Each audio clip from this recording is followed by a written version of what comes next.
कराची से 300 लाशें उठाने की हकीकत क्या है? ईदी सर्द खाने लाई गई मैयतें क्या कोरोना मुतासरीन की थी? अस्पताल में अमवात से सर्द खाने तक की असल कहानी से पर्दा उठाएंगे कुछ देर बाद।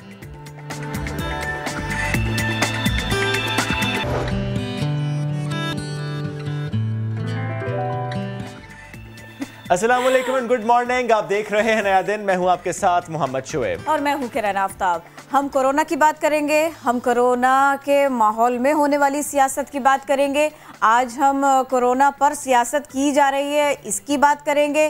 कुछ फैक्ट्स एंड फिगर्स आपके सामने रखेंगे, कुछ कंफ्यूजिंग डाटा है, कुछ सवालात को जन्म देता हुआ डाटा, उसकी बात करेंगे।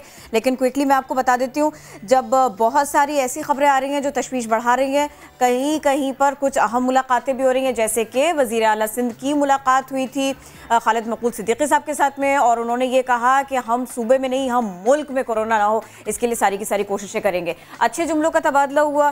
थोड़े इत्मीनान की बात ये इसलिए लगती है क्योंकि जब सियासी क़यादतें इकट्ठा होकर बैठती हैं तो आम आदमी को उम्मीद जागती है कि अब हमारे मसाइल के ऊपर बात होगी, उनके तदारुक के ऊपर बात होगी। और इस वक्त तो कोरोना बहुत इंपॉर्टेंट है और जो फैक्ट्स एंड फिगर्स सामने आ रहे हैं उसके ऊपर तशवीश बढ़ती जा रही है। वज़ीर आला सिंध की अगर आपने ब्रीफिंग न देखी हो तो मैं आपको याद दिला देती हूँ। उन्होंने बहुत सारी बातें की, उन्होंने वज़ीर आज़म पाकिस्तान की तारीफ़ भी की, उन्होंने कहा कि हमें उनके ऊपर भरोसा है, बहुत सारे मामलात हैं, लेकिन जो फैक्ट्स हैं वो ऐसे हैं कि सीएम सिंध भी जज्बाती हो गए। एग्जैक्टली प्रेस कॉन्फ्रेंस के दौरान जज्बाती हुए और कैमरे के सामने उन्होंने हाथ जोड़े और कहा खुदारा ये वक्त नहीं सियासत का, ये वक्त नहीं तनकीद का, वक्त है मुश्किल, गलतियाँ होंगी लेकिन इन गलतियों को दरगुजर किया जाए। मुराद अली शाह साहब ने राशन बैग से मुतालिक तो बात की, लेकिन जो ये उनको कहना पड़ गया कि ये वक्त नहीं है सियासत का, ये आखिर क्यों कहना पड़ गया? इनको नहीं कहना चाहिए था या नहीं कहना का वक्त आना ही नहीं चाहिए था? ये माहौल मौका ही ना बनता। एग्जैक्टली क्या उन्होंने कहा, आपको सुनवाते हैं। 2.5 लाख राशन बैग्स डिस्ट्रीब्यूट किए अभी तक सिंध हुकूमत ने। हाँ, चुपके किए हैं, जाके घरों पे पहुँचाएँ, लेकिन एक का शनाख्ती कार्ड नंबर मौजूद है, जब चाहे ऑडिट कर लें। इस वक्त यार माफ़ करो, इस वक्त मैं आपसे हाथ जोड़ के कह रहा हूँ कि सिर्फ लोगों की ज़िंदगी का सोचो, सिर्फ लोगों की ज़िंदगी का सोचो। इस वक्त सिर्फ जो हमारे फ्रंट लाइन पे डॉक्टर्स हैं जिनको तकालीफ है उनका सोचो। चीफ जस्टिस साहब को अपना पॉइंट ऑफ व्यू सही तरीके से समझा नहीं सके, इस पे मुझे ज़रूर परेशानी है, लेकिन हम नेक नियति से काम कर रहे हैं। तो क्यों फैक्ट्स एंड फिगर्स ऐसे बन रहे हैं कि जिसकी वजह से सीएम सिंध को इतना परेशान होना पड़ रहा है? अब तक 16,000 टेस्ट हो चुके हैं और इसमें से 10% पॉजिटिव आए थे। 11 अप्रैल को वज़ीर आला सिंध ने एक दिन के डाटा पर 20% तशख़ीस का तशवीशनाक बयान दिया था। वज़ीर आला का ये दावा कि सिंध में अमवात की शरह 2.4% है और ये बाकी दुनिया से ज़्यादा है, जबकि दुनिया में शरह अमवात 6% है। ये बात उन्होंने कही थी। वैसे में डेथ की जो परसेंटेज 2.4% ज़्यादा है, दुनिया के एवरेज से भी थोड़ी ज़्यादा है। ऐसे केसेस भी अस्पतालों में आ रहे हैं विच तादाद उनकी ज़्यादा हो गई है। हुआ ब्रॉड डेड। लंग्स की एक्सरे में पता ये चला है कि जो कोविड पेशेंट्स हैं, कोरोना के पेशेंट्स हैं, उनके लंग्स इस तरीके से होते हैं। तो जनाब ये सब कुछ हो रहा था कि जिसके बारे में हमने सोचा कि हम ज़रूर बात करें। जिनकी जाने गए हैं सिंध में, हुकूमत सिंध के इस सिलसिले में कुछ मुतज़ाद बयानात हैं और ये मामले को अगर यूँ कहा जाए कि पुरस्कार बना रहे हैं तो गलत नहीं होगा। शहरियों में खौफ व हरास है और इस सब के बाद ही है। सूबाई वज़ीर सईद गनी कहते हैं कि 15 ऐसी मैयतें अस्पताल पहुंची जिनमें कोरोना की अलामात थी।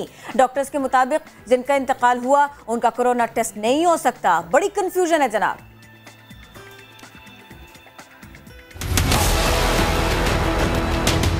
15 अफराद ऐसे ज़रूर हलाक हुए हैं सूबे में जिनके मुतालिक डॉक्टर्स ने ये हमें बताया है कि उनकी जो मौत हुई है उसके जो असबाब लगते हैं वो कोरोना वायरस के ही लगते हैं। शक था तो उनको टेस्ट किया गया। मलिक साहब, डॉक्टर्स का ये कहना है कि जब किसी की डेथ हो जाए तो कोरोना वायरस का टेस्ट उसका नहीं हो सकता, वो जब जिंदा होता है उसी वक्त हो सकता है। मुर्दा शख्स का कोरोना टेस्ट नहीं हो सकता, क्या वाकई ऐसा है? नहीं हो सकता। जो मुर्दा हालत में आप पूछ रहे हैं कि लोग लाए जाते हैं, CDC की गाइडलाइंस में ये लिखा हुआ है कि आप उन पर कोविड टेस्ट कर सकते हैं।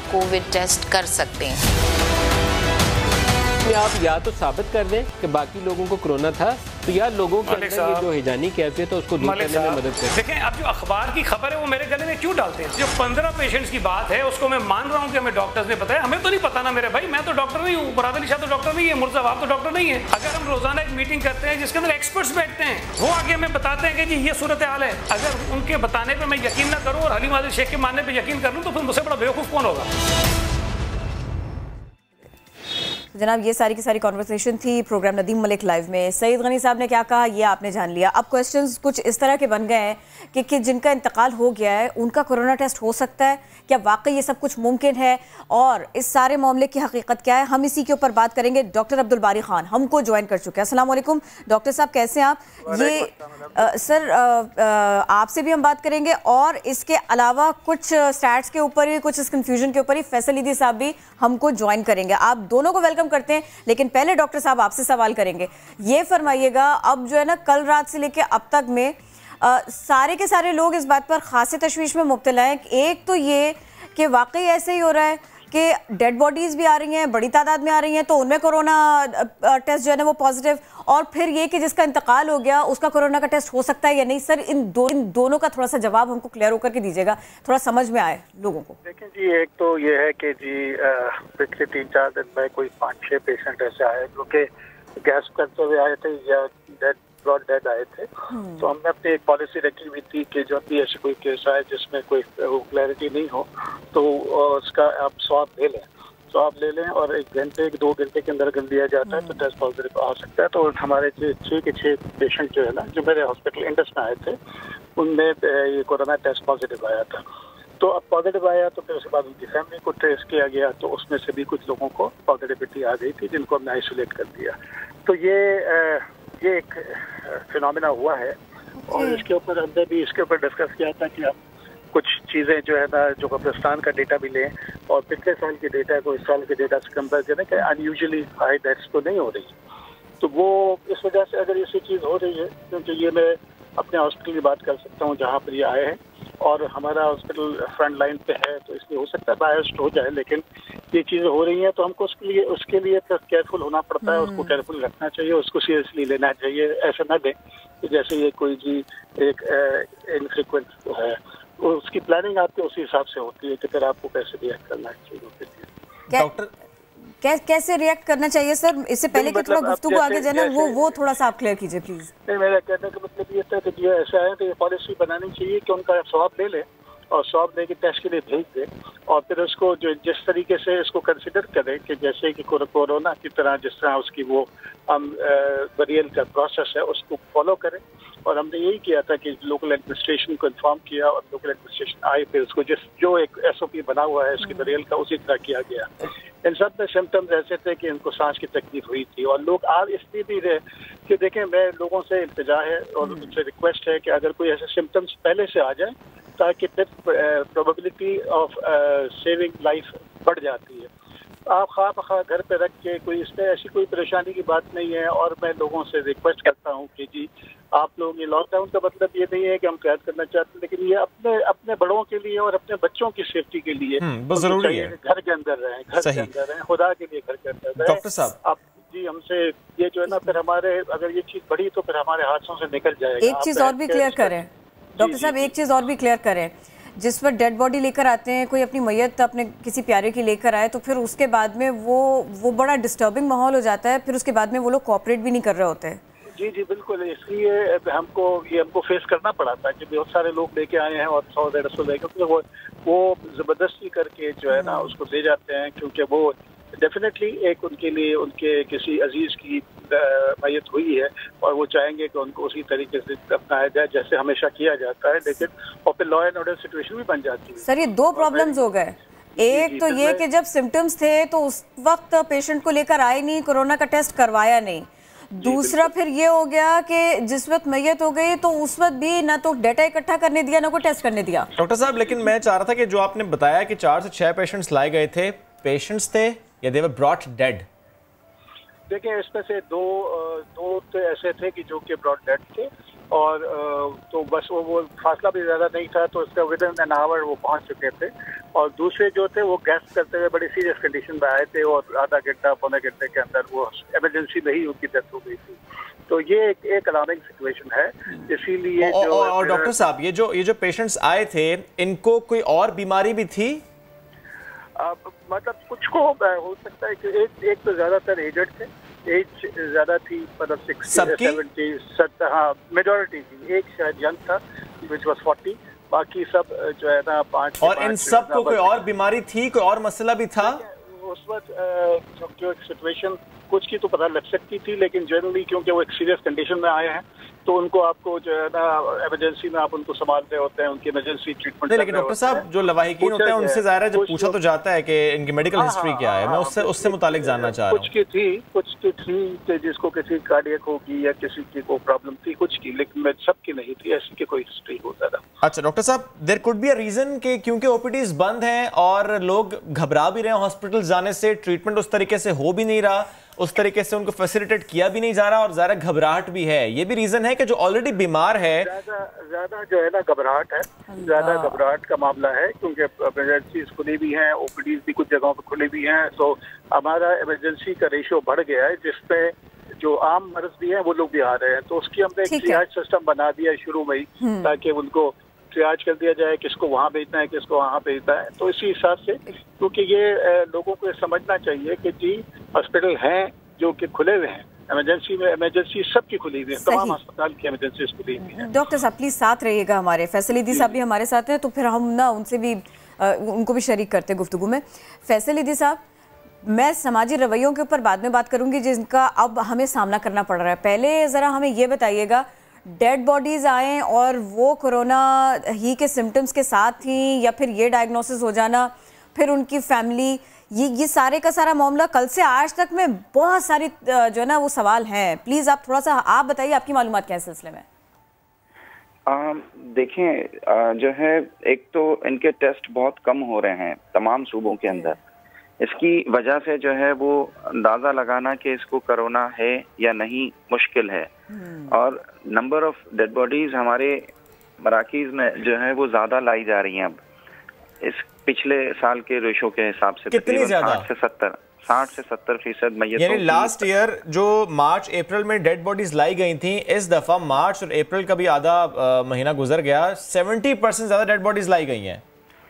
हाँ 70% के करीब। मेरे पास जो अप्रैल का डेटा है, अप्रैल के 13 दिन का, वो 70% जो है वो 60 से 70% मैयतें ज़्यादा आ रही हैं, और ज़्यादातर जो है वो ओल्ड एज आ रही हैं अभी जो आ रही हैं। और ये वसौक के साथ कहना मुश्किल होगा कि ये सारे पेशेंट या इनमें मेजॉरिटी जो है वो कोरोना थे। इसकी वजह ये है कि बहुत सारी जगहों पे ओपीडीज बंद हैं, इलाज नहीं हो रहे। और फैसल भाई, लेकिन मुझे ये बता दें, सॉरी टू इंटरप्ट, कि जो डेड बॉडीज लाई जा रही हैं, जो आप कह रहे हैं 70% उसमें इजाफा हुआ है, उनके लवाहिकीन के पास सर्टिफिकेट तो होता होगा कि हॉस्पिटल पहले लेकर गए थे, उस पर रीजन ऑफ डेथ तो लिखी होती होगी, नहीं? हाँ, रीजन ऑफ डेथ अभी हम ले रहे हैं पिछले कुछ तकरीबन 10-12 दिनों से, तो मेजॉरिटी जो रीजन ऑफ डेथ जो बता रहे हैं कि सांस की तकलीफ की वजह से इनका इंतकाल हुआ। लेकिन फिर भी मैं आपको कहूँ कि ये कहना मुश्किल होगा, क्योंकि हमने मुख्तलिफ डॉक्टरों से मशवरा किया, डॉक्टर बारी भी यहाँ मौजूद हैं, बहुत सारे दीगर जो मेडिकल इलनेसेस होती हैं उनमें भी जो है वो सांस, जैसा हार्ट अटैक है उसमें भी आखिर में सांस की तकलीफ होना शुरू हो जाती है। बिल्कुल ऐसा ही है। और दीगर दूसरे इश्यूज होते हैं जो मेडिकल इलनेसेस हैं, उनमें सब में तकरीबन मेजॉरिटी में सांस की तकलीफ आखिर में होती है। तो इसका ये वाज़ेह तौर पे कहना कि ये कोरोना है, ये मुश्किल गलत। लेकिन फैसल भाई, अगर हम ये कहें कि चलिए मान लिया रीजन कोरोना नहीं थी, what else could be the reason then?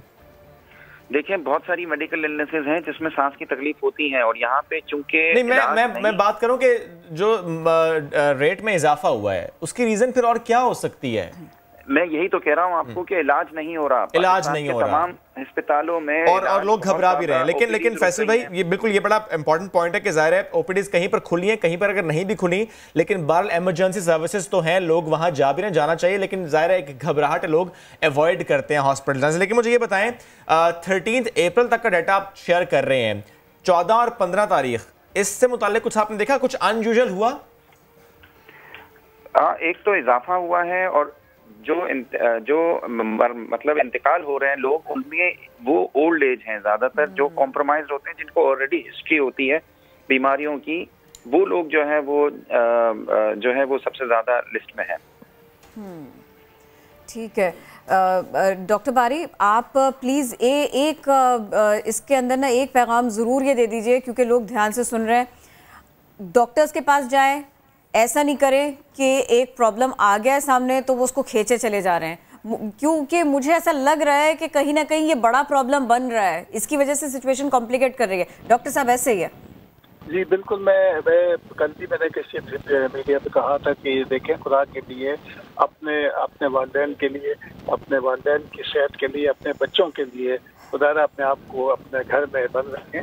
1-2 हफ्ते की बात है, अगर हम सब ने अपनी रिस्पॉन्सिबिलिटी इसको रिएक्ट किया तो इंशाल्लाह हम इस वबा पे काबू पा लेंगे। अगर कोई तकलीफ बढ़ती है तो खुदा हॉस्पिटल चले जाएं। तमाम हॉस्पिटल्स की इमरजेंसी खुली हुई है, तमाम एजेंसी खुली हुई है। सिविल हॉस्पिटल, जिला हॉस्पिटल, इंडस हॉस्पिटल, ओजा हॉस्पिटल, ये सब कोरोना के पेशेंट ले रहे हैं। वहाँ जाएं, अपनी, हमारे लिए नहीं, इस मुल्क के लिए नहीं तो कम से कम अपने माँ बाप के लिए, अपने प्यारों के लिए, बिल्कुल उनके लिए जाएं, बिल्कुल, इसमें दो राय नहीं है। लेकिन इससे पहले कि डॉक्टर साहब मैं शुक्रिया अदा करूं, प्लीज़ एक बात और भी बता दीजिएगा। ज़रा आप और हॉस्पिटल्स का नाम भी लेना है, आई एम श्योर आप उनसे कांटेक्ट में भी होंगे। जो चीज़ आपने अपने हॉस्पिटल से मुताल्लिक नोट की है, जो ऑब्जर्वेशन है, क्या बाकी हॉस्पिटल से मुताल्लिक भी आपके पास कुछ डेटा आया?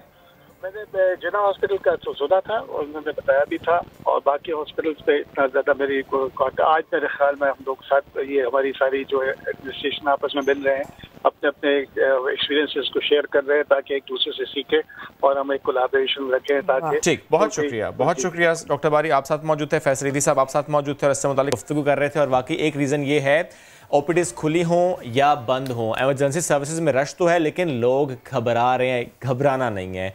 अगर किसी को सिम्टम्स हैं, किसी को शक है, तो वो ज़रूर टेस्ट कराए। टेस्ट कराना बहुत ज़रूरी है।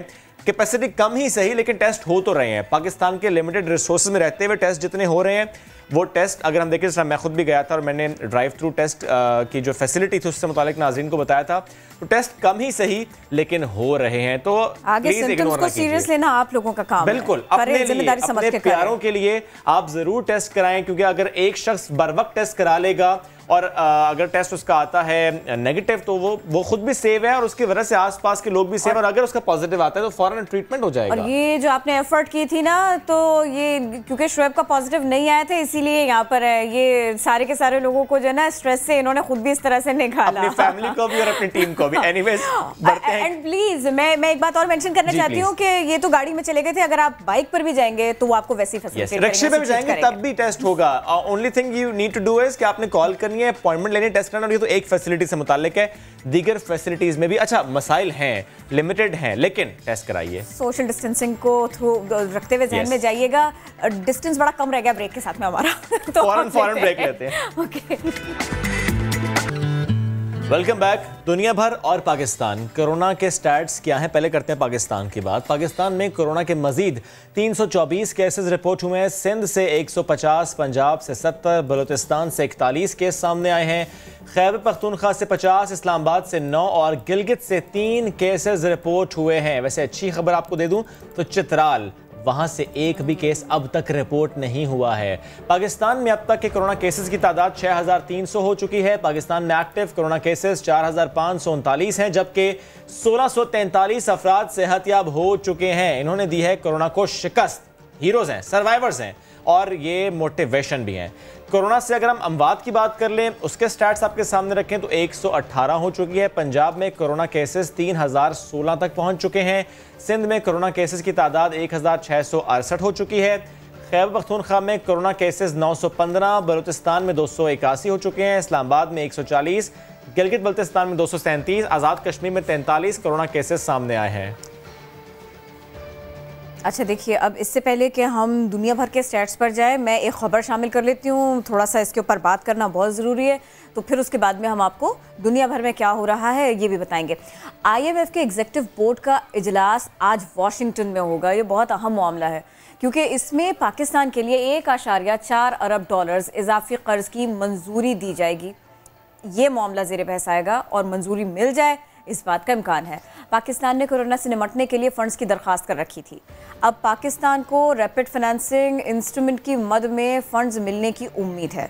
तो ये इजाफी फ़ंड्स होंगे और जब ये पाकिस्तान को मिलेंगे तो फिर मामलात कैसे बेहतर हो पाएंगे, कैसे हम इसका इम्पैक्ट देखेंगे कोरोना के अगेंस्ट जो वॉर है उसमें जो पाकिस्तान लड़ रहा है, कैसे हम देखेंगे कि जो हमारा बड़ा मसला है इसके अलावा नहीं बल्कि इसके साथ साथ मैं कहूँगी यानी कि इकॉनमी, कर्जे, इस सब के ऊपर इसका इम्पैक्ट कैसा रहेगा, हम यही सब कुछ बात करेंगे। वज़ीर ख़ारिजा शाह महमूद कुरैशी साहब हमको ज्वाइन कर चुके हैं। अस्सलाम वालेकुम शाह साहब, कैसे हैं आप? जी वालेकुम सलाम, बहुत मेहरबानी। शाह साहब, ये कितने इत्मीनान की बात हो जाएगी पाकिस्तान के लिए अगर मंजूरी दे दी जाती है, अगर ये मदद हमको मिल जाती है? देखिए, बिल्कुल ये तो पाकिस्तान को यकीनन रिलीफ मिलेगा, हमारे वसाइल में इजाफा होगा, हमारी लिक्विडिटी में इजाफा होगा जब हमें ये इजाफी रैपिड रिस्पांस रिलीफ मिलेगी। लेकिन इसके साथ साथ जो पाकिस्तान को बहुत बड़ा कामयाबी मिली है इमरान खान साहब को, आपके इल्म में होगा कि उन्होंने 12 अप्रैल को एक ग्लोबल अपील लॉन्च की थी जिसमें उन्होंने दरखास्त की थी ग्लोबल लीडर से, सेक्रेटरी जनरल अक़वाम मुत्तहिदा से और इंटरनेशनल फाइनेंशियल इंस्टीट्यूशन से कि तीसरी दुनिया और डेवलपिंग वर्ल्ड के जो ममालिक हैं जिन पर कोरोना वायरस का असर तो पूरी दुनिया पे हुआ है, लेकिन इन पर कदरे ज्यादा होगा क्योंकि इनकी जो मईशत है वो कदरे कमजोर हैं और यहाँ गुर्बत के और जॉब लॉसेस के इम्कानात ज्यादा हैं। इनको रिलीफ मिलना चाहिए, डेट रिलीफ मिलना चाहिए।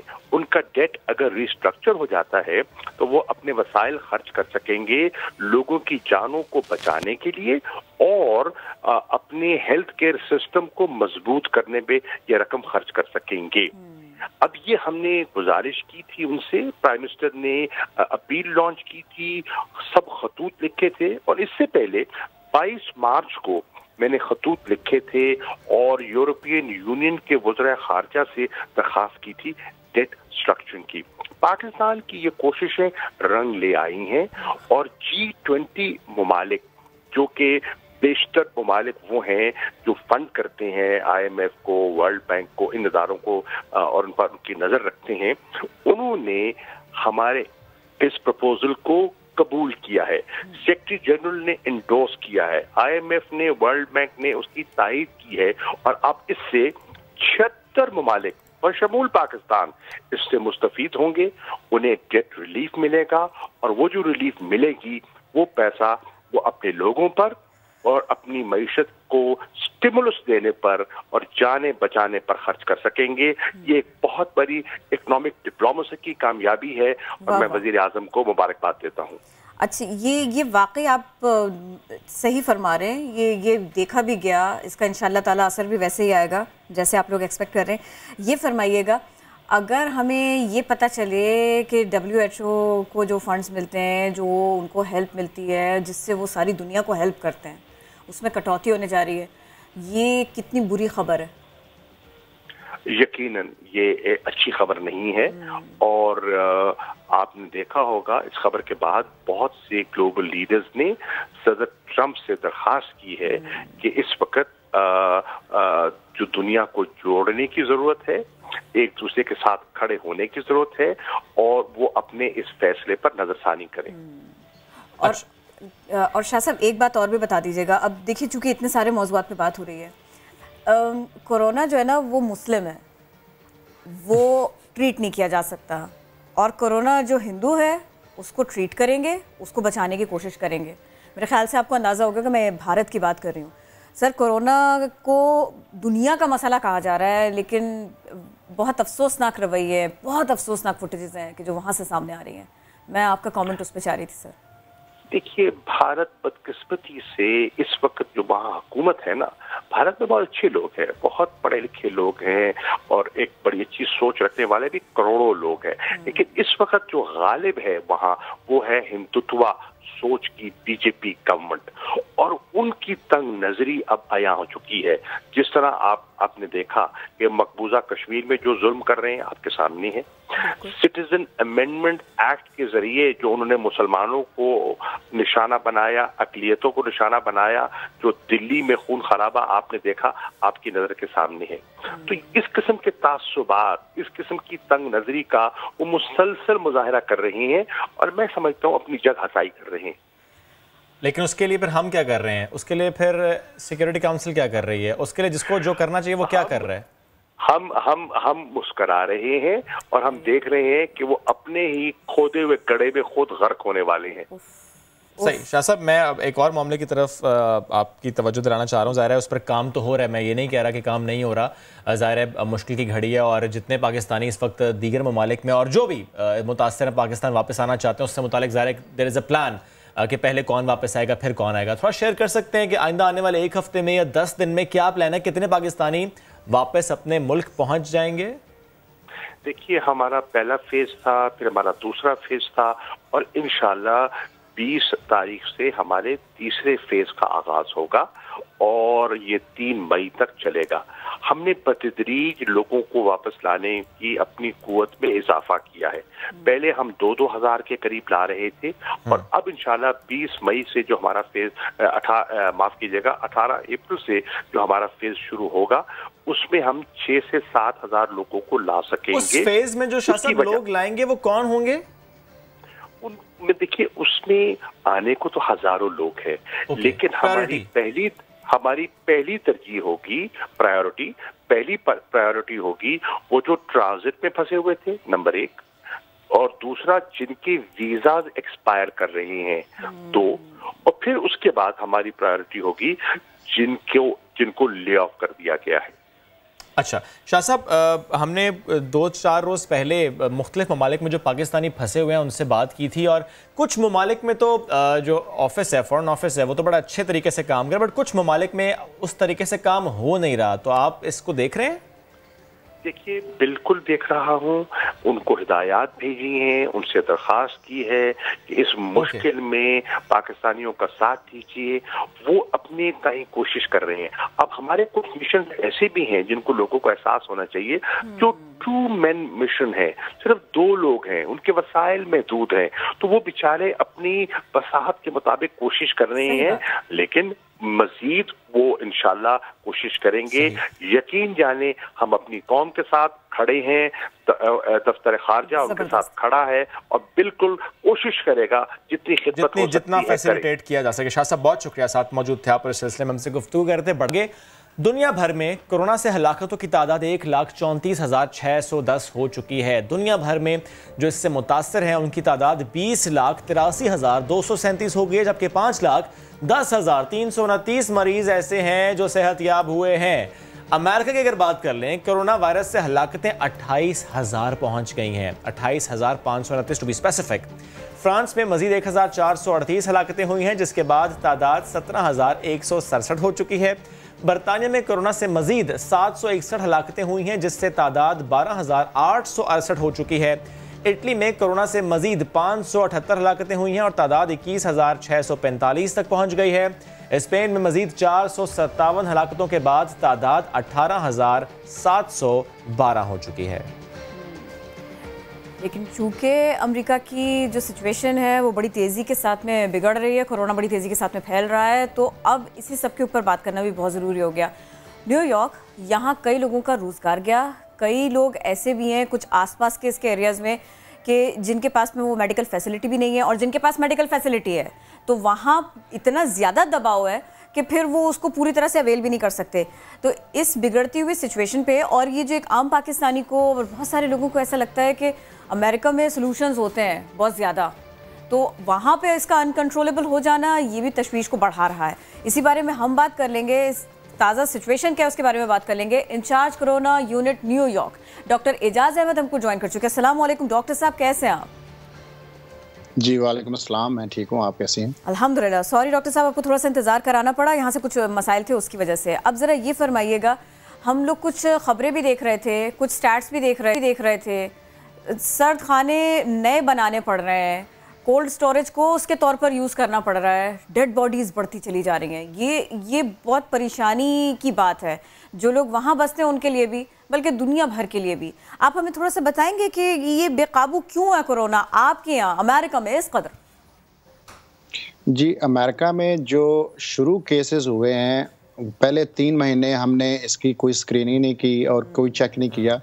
उसकी वजह से 15 से 20 लाख लोग चाइना से और यूरोप से आ गए और उनमें से काफ़ी ज़्यादा इन्फेक्टेड थे। अगर उनमें से 20% या 30% भी इन्फेक्टेड हों तो 4-5 लाख जो बंदा है वो इन्फेक्टेड था और वो पूरे अमेरिका में हर जगह गया है।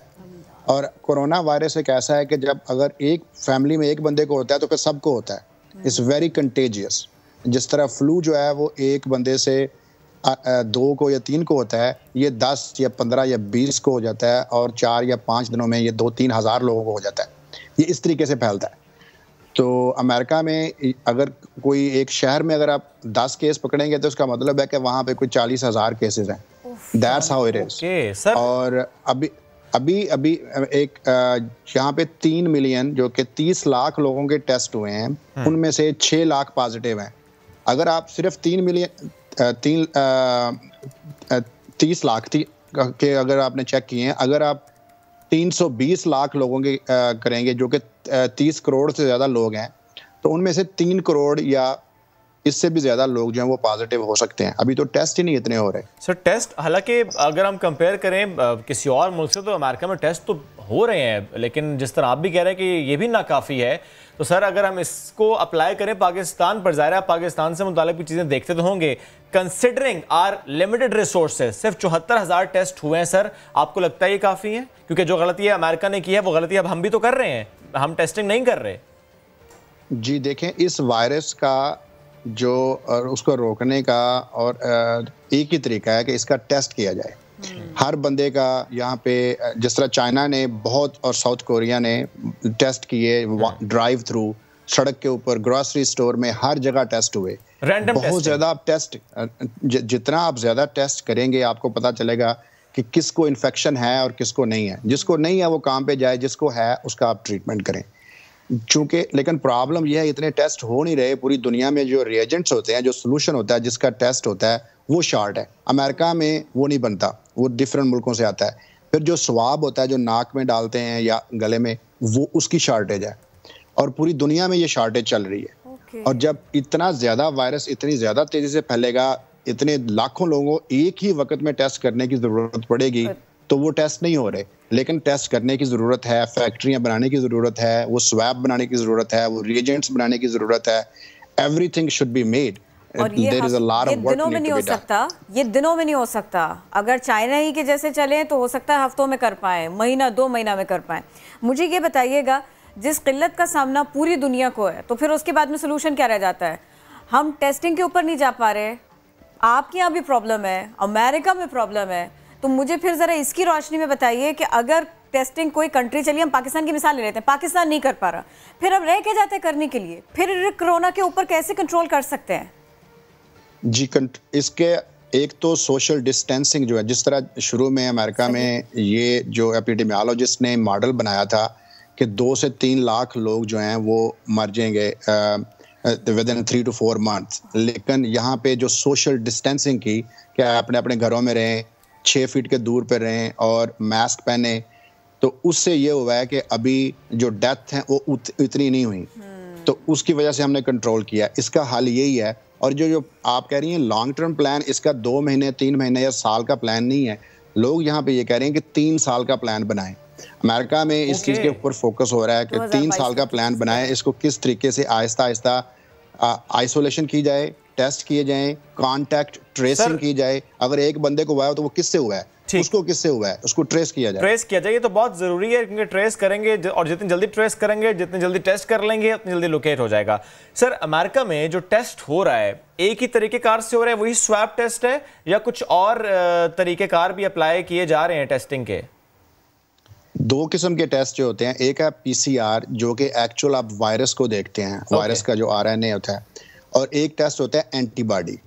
एंटीबॉडी टेस्ट अभी तक नहीं था। अभी 1 हफ्ता पहले 2 या 3 लेबॉरेटरी से FDA ने अप्रूव की है, वो एंटीबॉडी टेस्ट अभी शुरू हुआ है, लेकिन वो 100% एक्यूरेट नहीं है, उसमें बहुत ज्यादा प्रॉब्लम्स है। सर कितना डिफरेंस है जो PCR टेस्ट हो रहा है और जो ये टेस्ट हो रहा है, इसमें एक्यूरेसी में कितना डिफरेंस है? क्योंकि PCR टेस्ट भी 100% तो एक्यूरेसी उसकी नहीं है। PCR टेस्ट में भी अगर आप जिस तरह यहाँ पे लोग, एक स्टडी हुई है उसमें 80 लोगों में से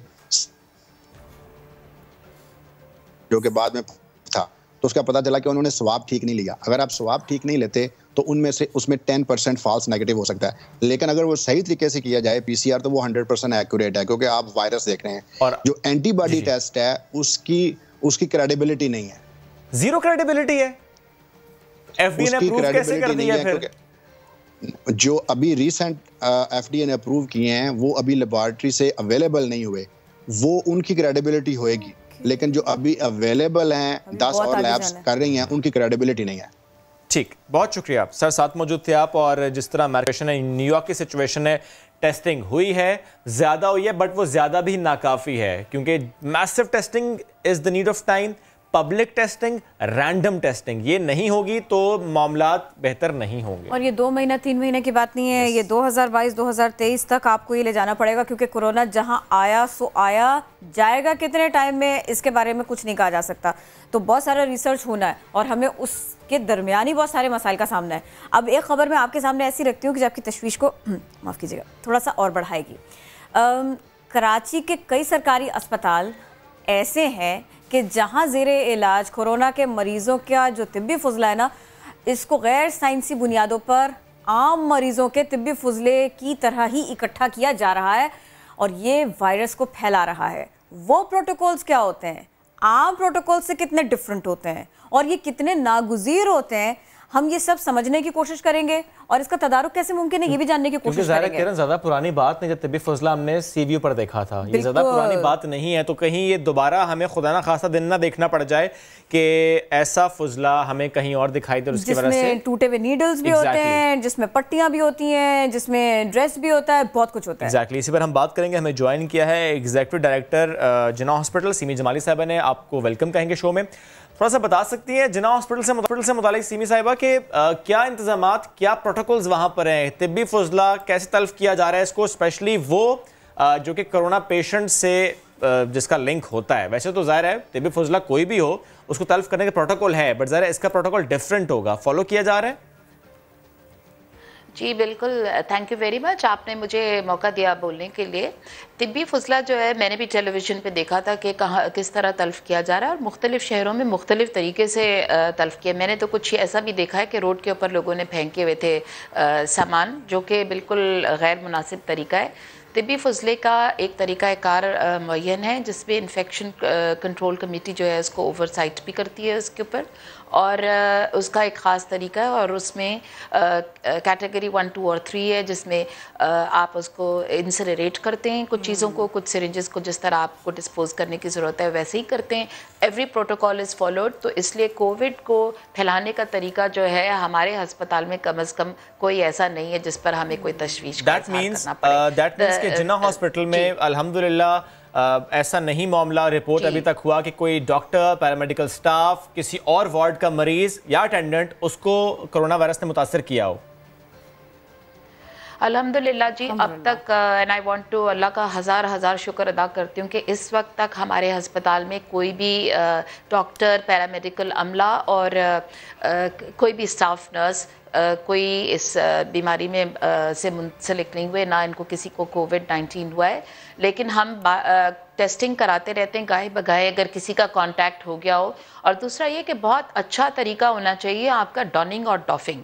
अगर आप चाइना में ये हमने देखा है कि लोग जो डॉनिंग और डॉफिंग करते हैं, अगर आप प्रॉपर तरीके से अपने PPEs को पहने और प्रॉपर तरीके से आप उनको डॉफिंग करें, यानी उनको उतारें प्रॉपर तरीके से, तो फिर chance of contriving the virus from the patient बहुत कम रह जाता है। तो इसलिए ये तरीक़ाकार जो है इन पर सख्ती से अमल दरामद करना चाहिए और इसमें स्टाफ की भी बेहतरी है और पेशेंट के लिए भी अच्छा होगा और सबके लिए अच्छा है अगर ये हम इसको कंटेन रखें।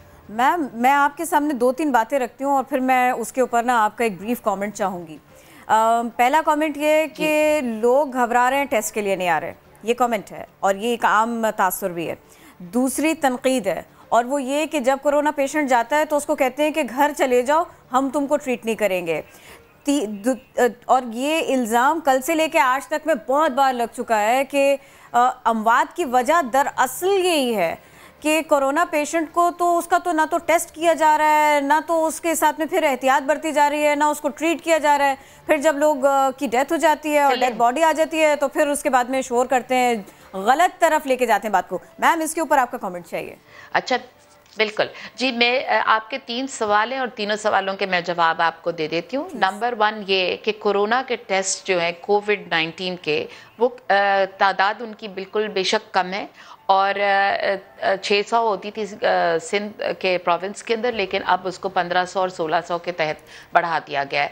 तो डेफिनेटली ये टेस्टिंग कैपेसिटी हमारी कम है और टेस्टिंग कैपेसिटी जैसे जैसे एनहांस होती जाएगी ज़्यादा से ज़्यादा लोग टेस्ट हो जाएंगे। एक तो ये बात हो गई।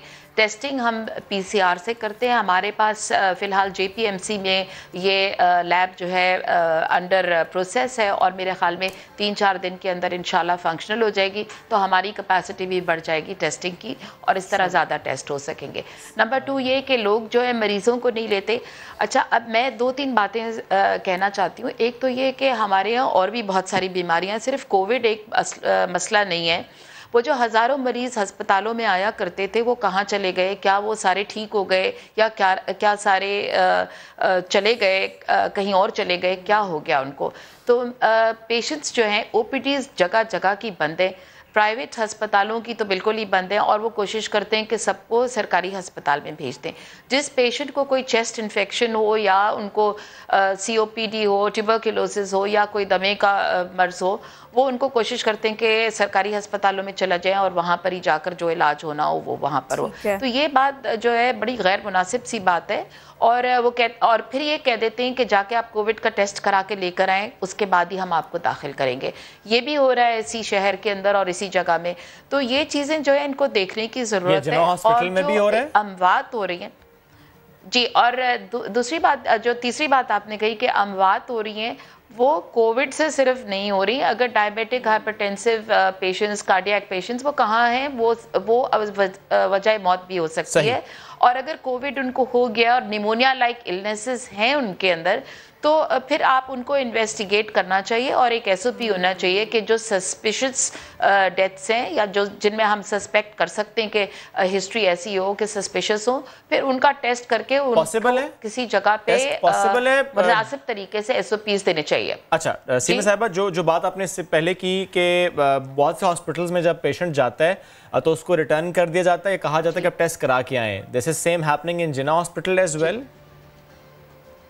No, this is not happening in Jinnah hospital. जो सस्पिशियस हमारे पास पेशेंट्स आते हैं उनको हम एडमिट कर लेते हैं अपने आइसोलेशन वार्ड के अंदर और वहां से हम उनको टेस्ट करवा देते हैं। फॉर एग्जांपल 100 लोग आपके पास आते हैं और 100 के 100 लोग ये कहते हैं कि हमें लगता है कि हमें कोरोना ने मुतासर किया, हम टेस्ट कराना चाहते हैं। कितनों का टेस्ट जिन्ना हॉस्पिटल में होगा?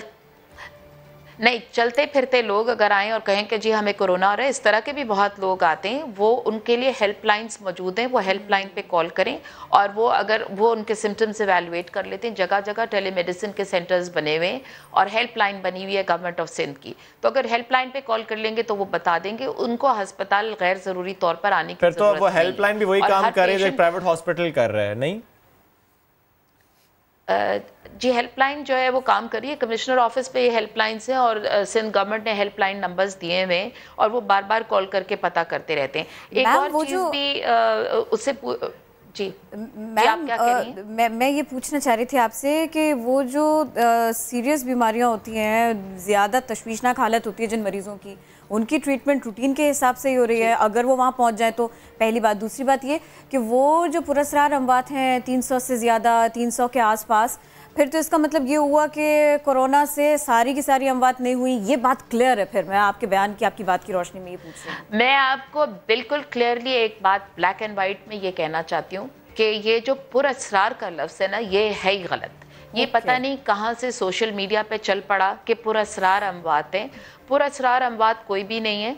ये सारी जो डेथ्स 119 डेथ्स जो JPMC ने रिपोर्ट की हैं, उनमें लिखा हुआ है कि ये डेथ्स का रेशियो बढ़ गया है अस्पताल में। और अगर आप कंपैरेटिव एनालिसिस करें तो उसमें ये बताया गया है कि पिछले साल में और इस साल में बहुत फ़र्क है अमवात में, और it's a substantial difference of number.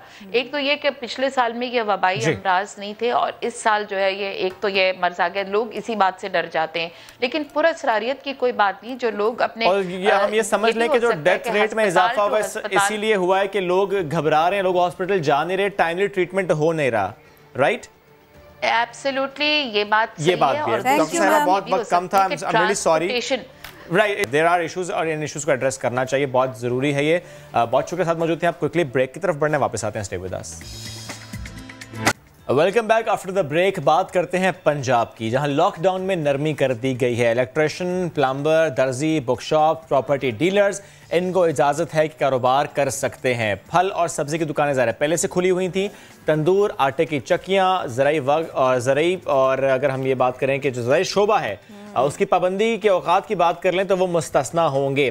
Pharmacy और पेट्रोल पंप भी पाबंदी से मुस्तस्ना होंगे। दूध और गोश्त की दुकानें रात 8 बजे तक खोलने की इजाज़त, वैसे तो पहले भी इतने ही बजे तक इजाज़त थी इनको। अच्छा देखें, कुछ मामलात ऐसे हैं ना कि अभी इनको थोड़ा गौर से देखना पड़ेगा। दूध गोश्त की दुकानें, इनका खुलना, फार्मेसीज का खुले रहना, यहाँ पर आप डिस्टेंसिंग को इंश्योर कर सकते हैं। लेकिन ये जो इलेक्ट्रिशियन, प्लम्बर और दर्जी का काम है, इसके ऊपर बहुत हद तक श्योरिटी से नहीं कहा जा सकता। बुक स्टॉप बहुत श्योरिटी से नहीं कहा जा सकता। प्रॉपर्टी डीलर्स, इनकी तो इंटरेक्शन होती है, इनको जाना पड़ता है, लोगों को सर्च कराना पड़ता है मकामात को मुख्तलिफ, तो यहाँ कहाँ कैसे कर पाएंगे, कहीं कॉम्प्रोमाइज़ नहीं हो, वो सारी की सारी एहतियात ही बहुत बड़ा क्वेश्चन है। तो दो तरह के मामलात हैं जी। सिंध में अलग तरह के प्रोटोकॉल्स हैं, सिंध में अलग तरह के डिसीजंस लिए जा रहे हैं। पंजाब में ज़रा मुख्तलिफ किस्म की लॉकडाउन है। देखते हैं आगे जाके होता क्या है। ये जो है ना, आने वाले वक्त के लिए हम क्वेश्चन उठा रखते हैं सारे के सारे। चलिए जी, बढ़ते हैं आगे। जिनके हाथों में है शफा, जो हमारे कल के लिए अपना आज कुर्बान कर रहे हैं, अब उनकी बात हम करते हैं। उनको हमारा सलाम है, उन बेलौस सिपाहियों को हमारा सलाम। डरो ना, अब्दुल्ला कुरैशी ने ये गाना गाया, खराज तहसीन पेश किया।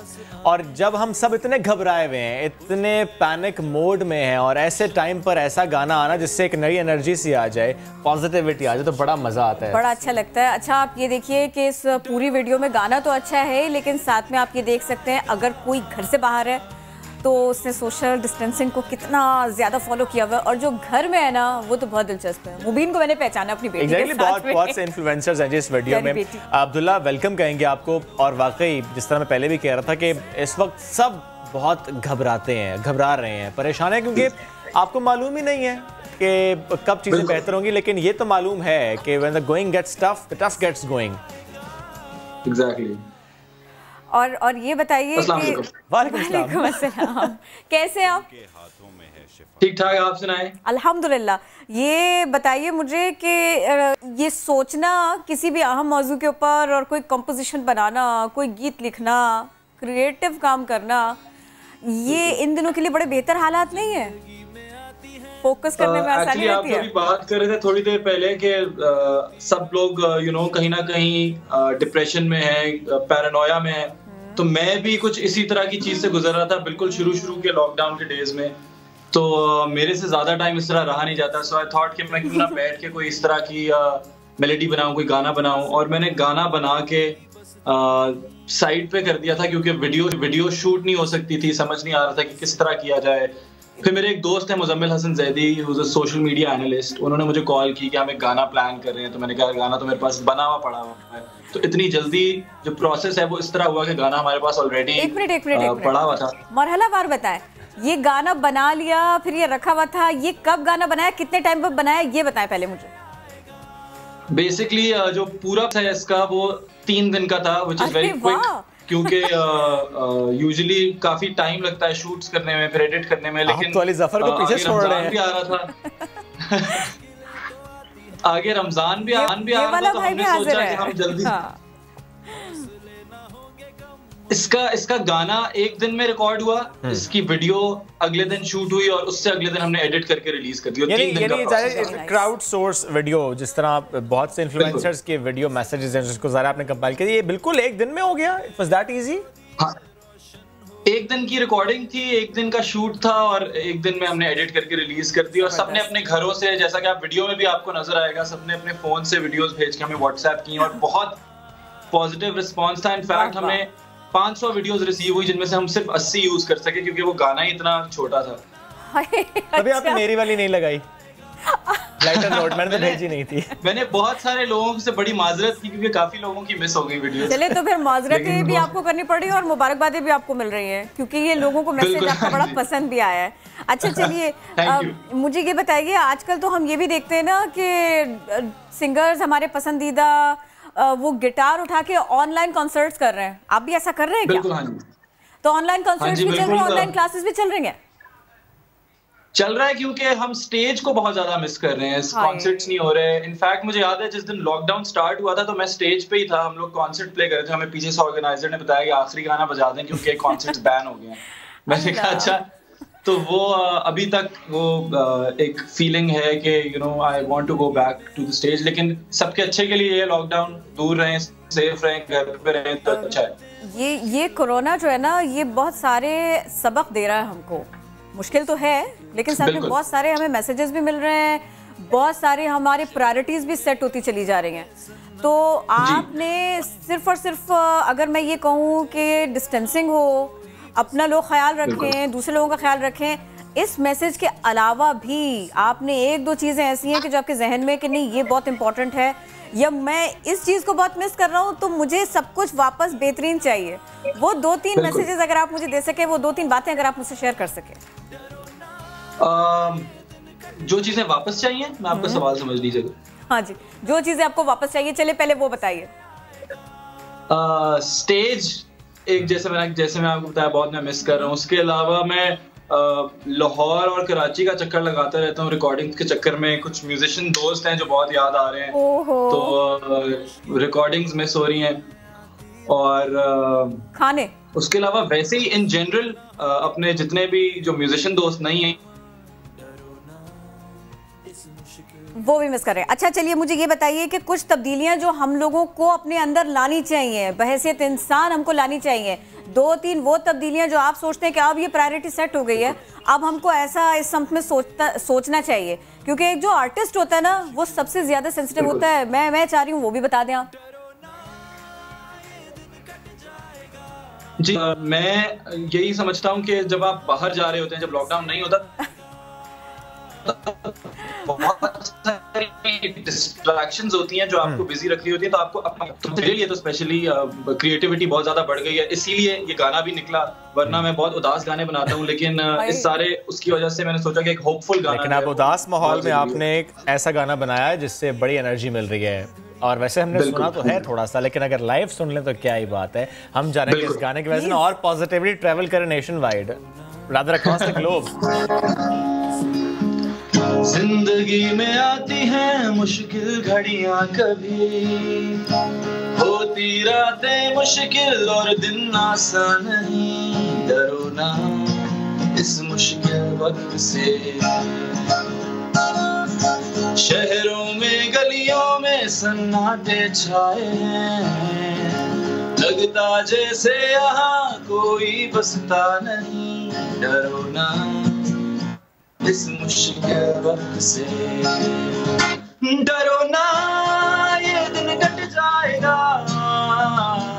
लड़ो ना कल फिर से आएगा। डरो ना ये दिन कट जाएगा,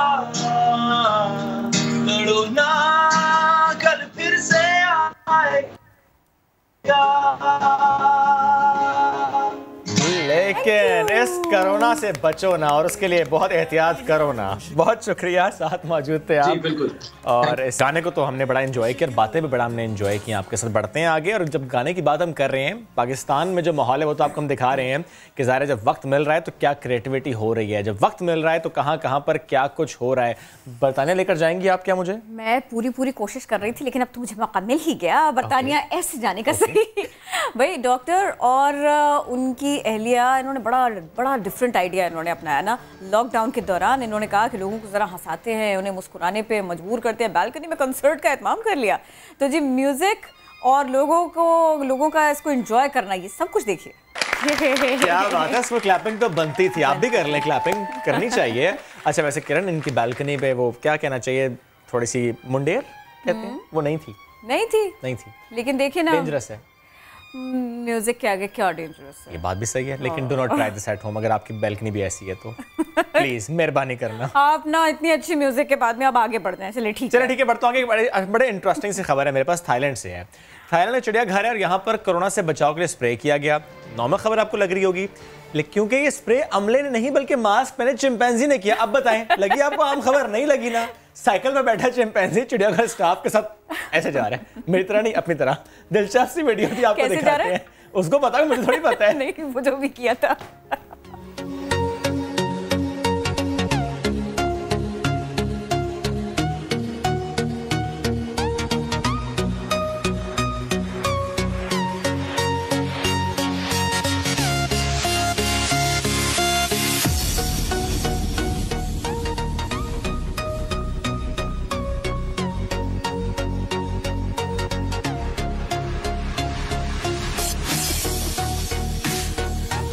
वाली साइकिल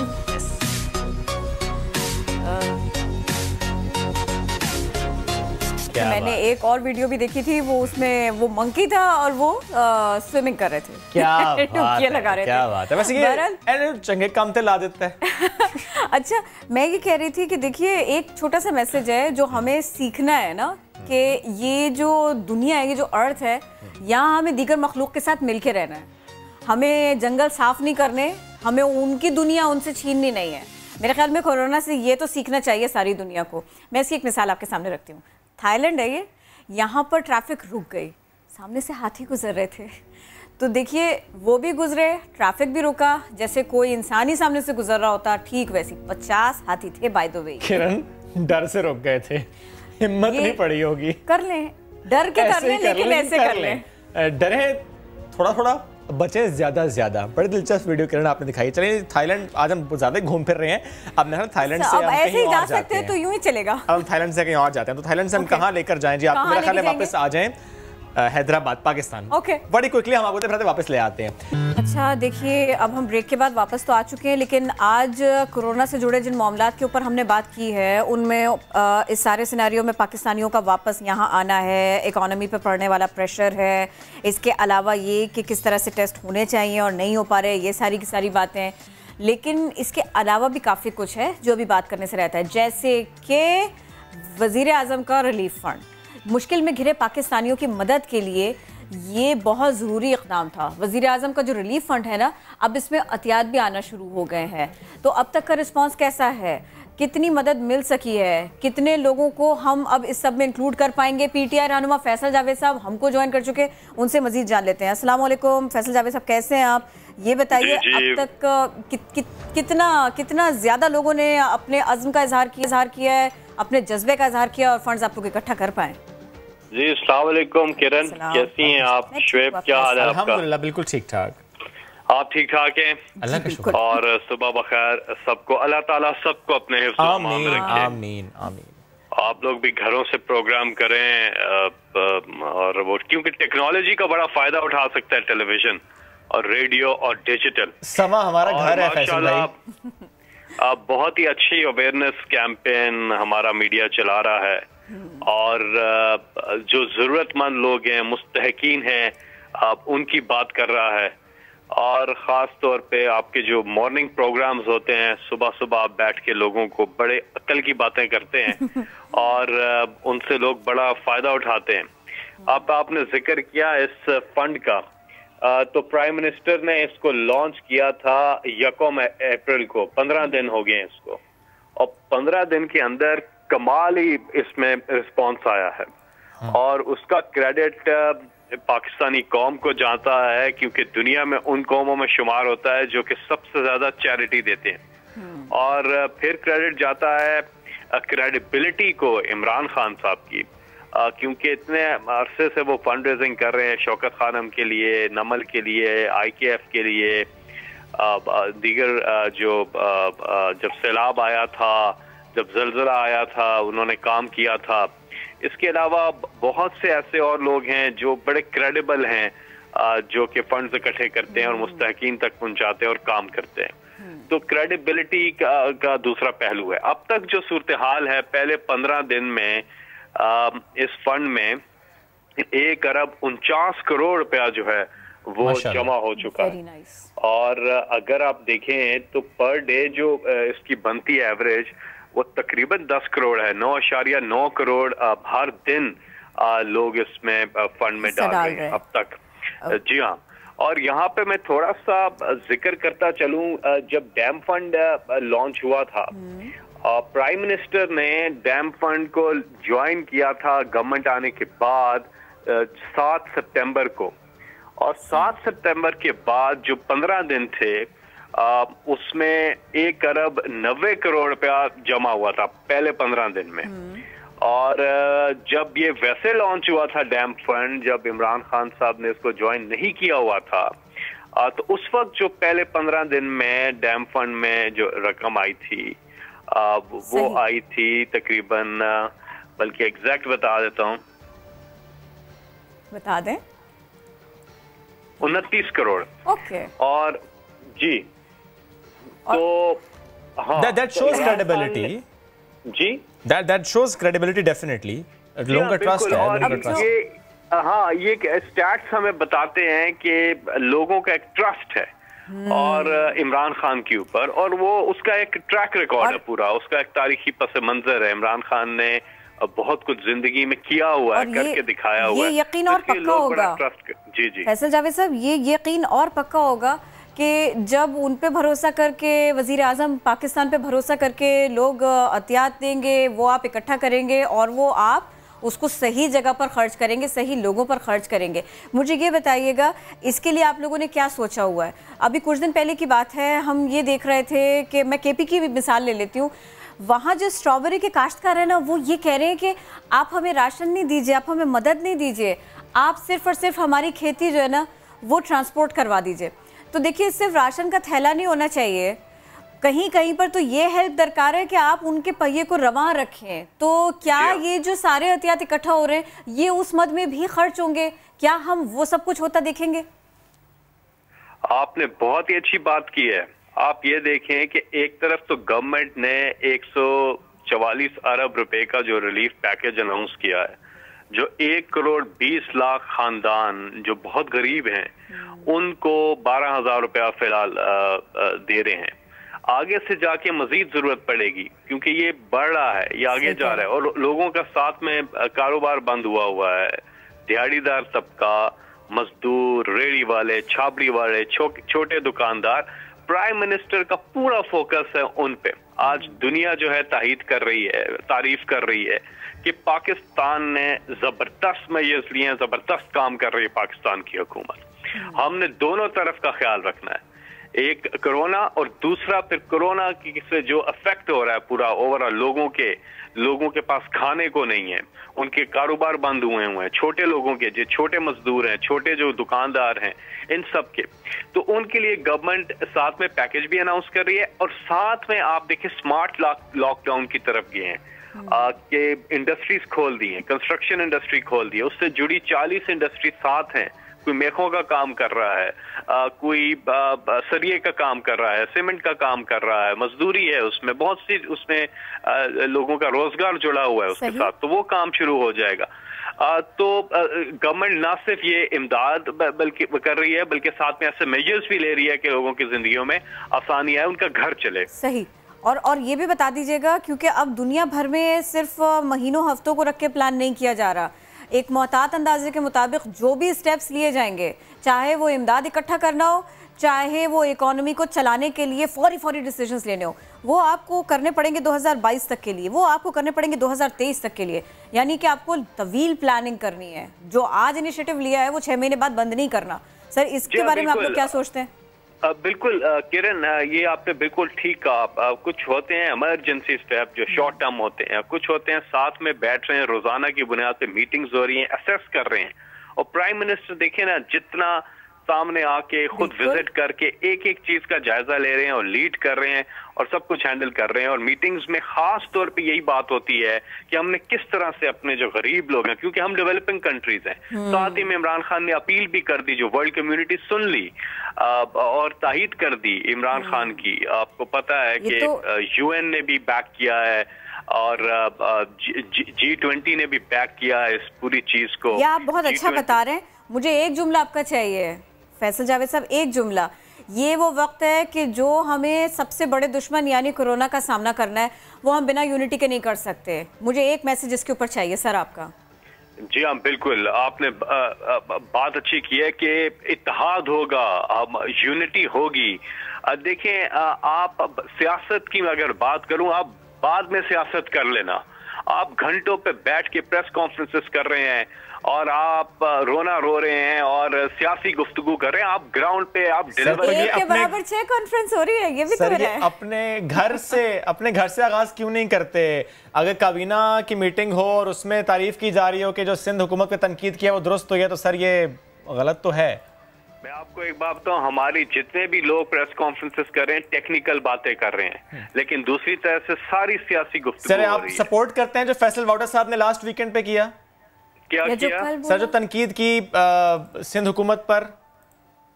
सिंध हुकूमत को होश के नाखून लेने होंगे। आप भी वही कर रहे हैं। जहां हम इत्तेफाक की, इत्तेहाद की बात करते हैं, वहां पे हमने टेक्निकली लोगों के लिए भी काम करना है। चले, सर, इस तरह नहीं हो सकता कि हम सियासत करते रहें, बाद में आप जलसे करें, जुलूस करें। इंशाल्लाह हम करेंगे बाद में। सर एग्जैक्टली ये रवैया हर पॉलिटिकल पार्टी की तरफ से हमें चाहिए। एग्जैक्टली ये इस वक्त एटलीस्ट ये रवैया हर पॉलिटिकल पार्टी से। बिफोर आई से थैंक यू, एक और मुझे आपसे बात करनी थी कि जो 12,000 रुपए एहसास प्रोग्राम के तहत दिए जा रहे हैं, जाहिर है सर वो 4 महीने की एडवांस एक तरह से सपोर्ट है। वो जाहिर है 1 महीने के लिए तो नहीं है, इस पर बहुत तारीफ तो ये, बट वो 4 महीने के हवाले से है। 4 महीने की एडवांस पेमेंट्स हैं जो कि एहसास प्रोग्राम के थ्रू दी जा रही हैं। तो सर 1 महीने क्या कुछ दिनों में ख़त्म हो जाएंगे? उसके बाद जो अभी आप लोग इकट्ठे कर रहे हैं, इस जो 1 अरब 49 करोड़ रुपये आपने जिसका फिगर भी शेयर किया, क्या दोबारा दिया जाएगा या अब 4 महीने बाद ही उनको मिलेगा? नहीं, ये 4 महीने का इस तरह से नहीं है, ये वन टाइम दिए हैं और आगे जाके दोबारा असेस किया जाएगा और जरूरत होगी तो दोबारा करेंगे। इस तबके का खास तौर पर ख्याल रखना है और इसमें सिर्फ हुकूमत नहीं कर सकती, सब ने मिल के करना है। ये 12,000 रुपए 1 महीने के लिए थे? ये वन टाइम है, इसमें कोई वन टाइम है, इसके बाद दोबारा किया जाएगा अगर जरूरत पड़ी तो।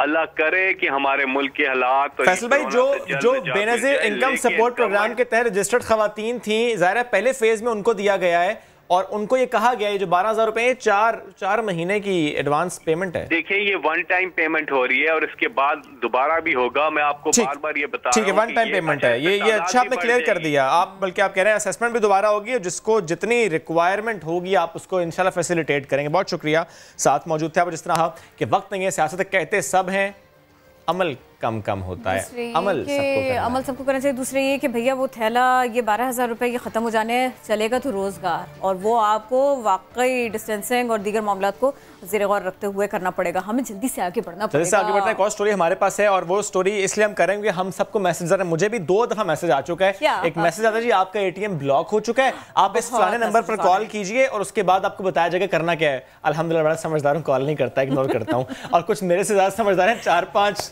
सलवाते भी सुना देते हैं उनको मैसेज करके। लेकिन बहुत से ऐसे लोग हैं, बहुत सारे लोग इंसान हैं। इमरजेंसी कैश के भी मैसेजेस आ रहे हैं। पहले से फिर से जिंदा हो गए हैं, सभाएं जिंदा हो चुकी हैं। अच्छा, आज हम इस पर बात इसलिए कर रहे हैं कि आपने बचना कैसे, आपको कैसे मालूम हो जो मैसेज आ रहा है वो आपकी किसी सर्विस प्रोवाइडर की तरफ से मैसेज है, वाकई आपके बैंक की तरफ से मैसेज है, वाकई एक मुस्तनद मैसेज या ईमेल है या कि नहीं। FIA साइबर क्राइम सर्कल ने साइबर अलर्ट जारी कर दिया है। कोरोना केसेस में इजाफे के बाद साइबर क्रिमिनल सरगर्म हो गए हैं, शहरियों को ब्लैकमेल करने का एक नया तरीका सा निकाल लिया है, जिसके बारे में आप बता भी रहे थे। एग्जाम में ज्वाइन किया प्रोग्राम के इस हिस्से में साइबर एक्सपर्ट हैं अमार जाफरी साहब, बहुत शुक्रिया। सर, कोरोना की वजह से ऑलरेडी सिचुएशन है कि पैनिक सिचुएशन है, कई एडवाइजरी SMS मौसूल हो रहे हैं। मैंने पहले भी शेयर किया, मुझे भी 2 मैसेजेस आए। तो ऐसे में ये मालूम कैसे हो किसी को कि जो SMS आया है वो जालसाजों की तरफ से भेजा गया है, ऑथेंटिक नहीं है? देखिए, दुनिया में जब भी कोई नई चीज़ आती है ना, तो जो फ्रॉड करने वाले होते हैं वो भी अलर्ट हो जाते हैं कि ऑलरेडी अलर्ट थे, लेकिन जब से कोरोना वायरस आया है इसकी वजह से लोग एक्सपेक्ट कर रहे हैं कि जी कॉलें आ रही हैं उनको ना, कि जी ये बेंजीन क्रस्पर प्रोग्राम किया है, या सास प्रोग्राम किया है, फला किया है, फला किया है, तो इसका उन्होंने फ़ायदा उठाया है, एकदम इसका रश शुरू हो गया है। होता क्या है कि जब आपको कॉल आती है तो आम तौर पर वो उसके रजिस्टर्ड नंबर से आती है, उसको कहते हैं ब्रांड SMS। जैसे अगर आपको जैज से कॉल तो जैज लिखा आएगा, अगर जोंग से तो जोंग लिखा आएगा।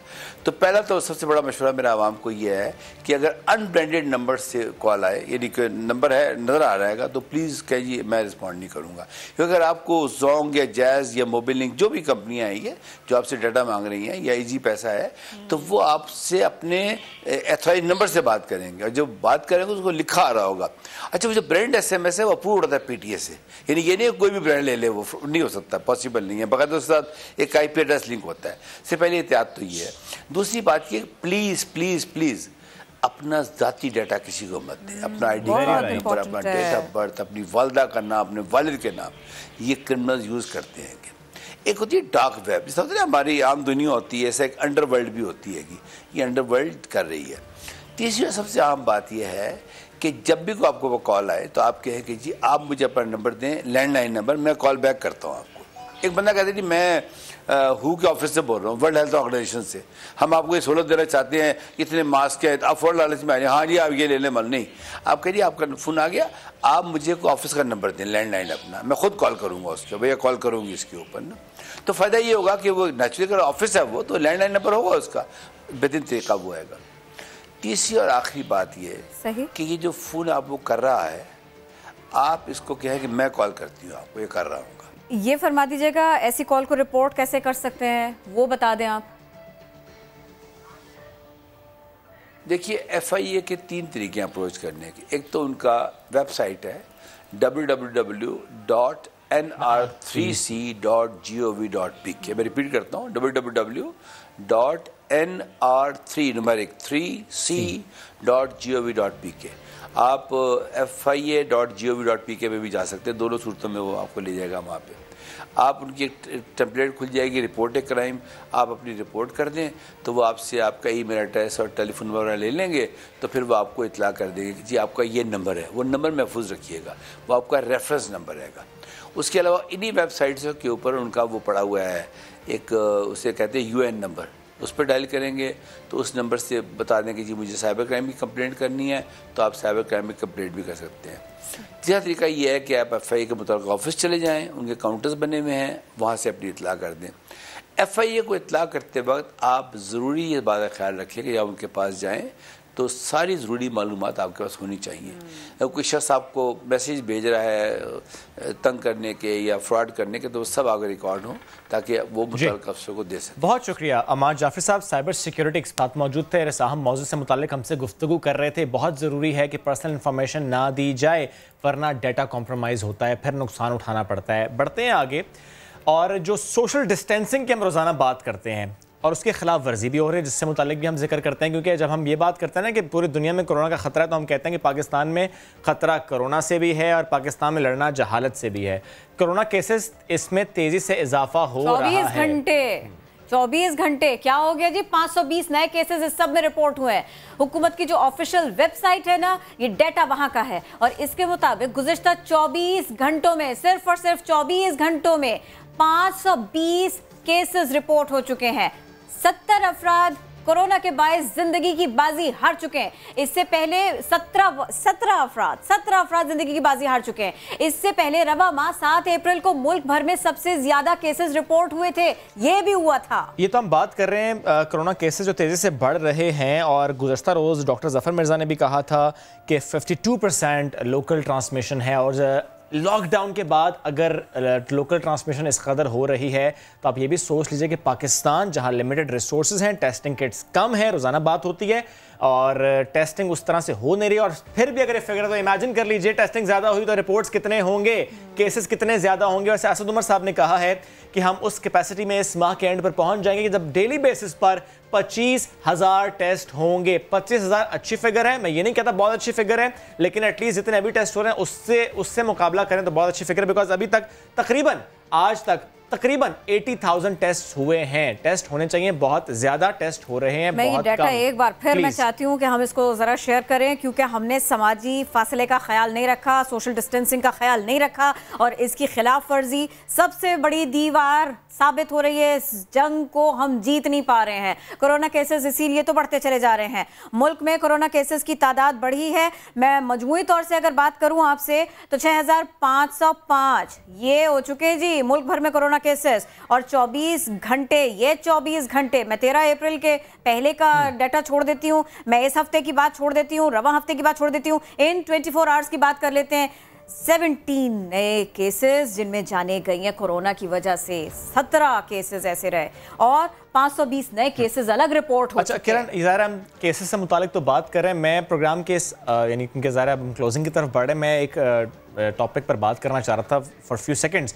किरण, बहुत से फुटेजेस मौसूल हो रही हैं, हम सबको मौसूल हो रही हैं, और बहुत से लोग फुटेजेस बना रहे हैं। फुटेजेस किस किस्म की बन रही है? एक शख्स खड़ा होता है और वो फुटेज बनाता है कि देखिए इस बिल्डिंग से लेकर जाया जा रहा है कोरोना पेशेंट को, आपको इख्तियार किसने दिया वो वीडियो बनाने का? और फिर उसके बाद वीडियो आप शेयर करें। You are breaching personal space, please don't do that. एक, आप वीडियो ना बनाइए। दूसरा, आप वीडियो शेयर ना कीजिए। अगर आप तक ये वीडियो आई है तो आप बैरियर बन जाएं, आप वीडियो शेयर ना करें प्लीज प्लीज। ये एथिकली रॉन्ग है, ना कीजिए। ये इतना ज्यादा मसला है किरण, और स्पेशली वो लोग जो मुझे वीडियोस भेज रहे हैं, ये हाथ जोड़ के कहता हूं, बी द बैरियर, ना बनाइए, ना शेयर कीजिए प्लीज। और ये पीपल, ये लोगों के बिहेवियर की बात है। तो एक बिहेवियर ये भी है कि आपकी वजह से वो जो 12 और 14 घंटे की सिक्योरिटी इदारे जॉब कर रहे हैं ना आप लोगों को और मुझे बचाने के लिए, वो बाकायदा थकने लगे, हारने लगे मेरे और आपके बिहेवियर की वजह से। प्लीज ये भी ना करें। और पब्लिक एडवाइजरी दोबारा हम यहाँ से शेयर कर लेते हैं कि जब हम बाहर निकलते हैं, एक शख्स अगर बाहर निकला है ग्रोसरी के लिए, समझ आता है, हॉस्पिटल गया है, अटेंडेंट साथ है, समझ आता है, बाइक पर एक शख्स है कहीं जा रहा है, समझ आता है, गाड़ी में 2 लोग हैं कहीं जा रहे हैं, समझ आता है, लेकिन एक बाइक पर एक खातून साथ 3 बच्चे अगर बैठकर कहीं जा रहे हैं और गैर जरूरी तौर पर जा रहे हैं, समझ नहीं आता। स्टैट्स आप ही के लिए फिर एग्जैक्टली। अच्छा किरण,